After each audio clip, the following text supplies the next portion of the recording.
Wacha kubarikiwa na kunyamaza tu hapa. Sitaki watu wajue vile Mungu amefanya. Niwe ya domeo iru. Yani, sasa wewe unataka tu ubarikiwe kwa sababu watu wako na wivu, lakini Mungu asipokee utukufu, lakini wewe ubarikiwe. Wewe, weka gari mabaruni na uitembeze ikiwa na mabaruni. Watu wakitaka kusema ado nimeteire, reke twitee na Ngai witũ. Hata Mungu anatakanga tulinge na yeye. Watu wanalinga na miungu yao. Sisi tutalinga na nani? Tutalinga na Mungu wetu na matendo yake makubwa. May there be celebration in your life, in your family, in the year 2026. There must be a celebration in the mighty name of Jesus. A celebration of healing, a celebration of deliverance. In the name of Jesus. Si hata hapa nimeona mmesherekea kidogo wakati nimekuja. Ndio uliona Mungu alikubalia nikuje leo. Kwa sababu aliona akikuja Monday kutakosa sherehe.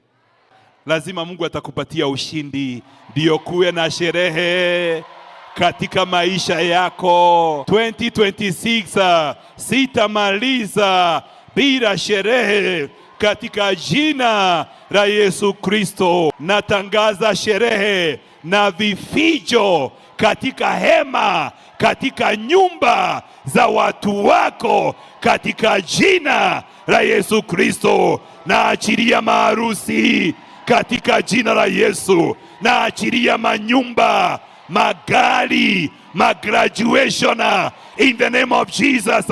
Milango ya kwenda mataifa ikafunguke. Oh my God. Ndio kabla mtoto hajatumwa ng'ambo, unakuwa na sherehe ya kusema Okai muone, Okai muone. Ya mnaenda mkiba kijiji mzima. Hey! Na Biblia inasema hata Nehemia na viongozi hawakuachwa. Unajua kuna watu wengine viongozi wanasema bandi na kwaya mnaweza enda hapo March kwa sababu ya anniversary msherekee bishop mtanipata hapa kwa madhabahu. Hey! Nehemia alisema nitafuata nyuma, nitaimba na kwaya, tutaenda tukisema Okai muone Yesu, Okai muone. Nehemia akafuata. Hey! Nao maadui na makafiri walipoangalia wakasema hii sio kazi ya Nehemia.